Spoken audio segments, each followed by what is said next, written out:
नमस्कार साथियों, Shyam motivation channel पर आपका स्वागत है। श्री कृष्ण जी आप सब पर कृपा बनाए रखे। ईश्वर में विश्वास आपको शक्ति, साहस, दिशा और आशा की एक महत्वपूर्ण भावना प्रदान करता है। ईश्वर में विश्वास रखने से आपको अपने दुखों और संकट में भी उम्मीद की एक किरण देखने में मदद मिल सकती है। ईश्वर का ध्यान कर लेने पर मनुष्य का आकार वही रहता है, परंतु उससे अशुभ कर्म नहीं होते। अर्थात जो व्यक्ति अपना सब कुछ ईश्वर को समझकर सांसारिक कार्य करता है, वो कभी गलत कार्य नहीं करता। ईश्वर के पास जाने के अनेकों उपाय हैं।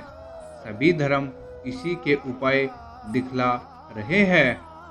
ईश्वर का दर्शन कर लेने पर मनुष्य संसार के जंजाल में नहीं पड़ता। ईश्वर को छोड़कर एक क्षण भी उसे शांति नहीं मिलती। एक क्षण भी ईश्वर को छोड़ने में मृत्यु कष्ट होता है। ईश्वर को देखना चाहते हो तो माया को हटा दो। इस सत्य को धारण करो कि भगवान पराये है, ना तुमसे दूर है और ना दुर्लभ ही है।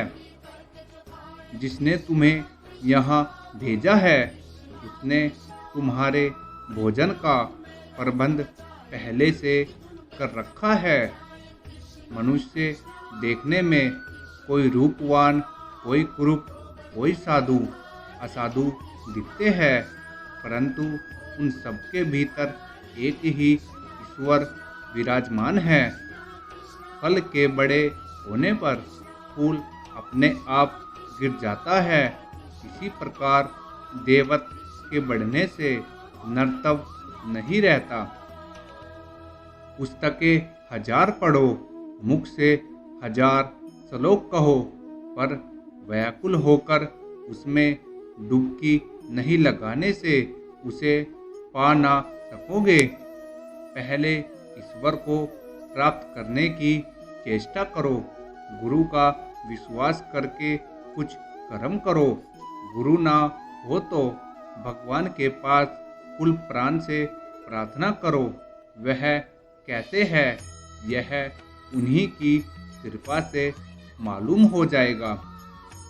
पूर्व दिशा में जितना ही चलोगे, पश्चिम दिशा उतनी ही दूर होती जाएगी।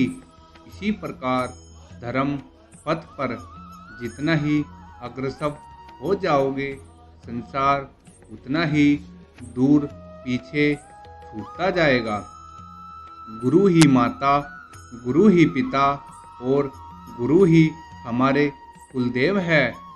परमात्मा एक है, उसको अनेक लोग अनेक भावों से भेजते हैं। जिस हृदय में ईश्वर का प्रेम प्रवेश कर गया, उस हृदय से काम, क्रोध, अहंकार आदि सब भाग जाते हैं। वे फिर नहीं ठहर सकते।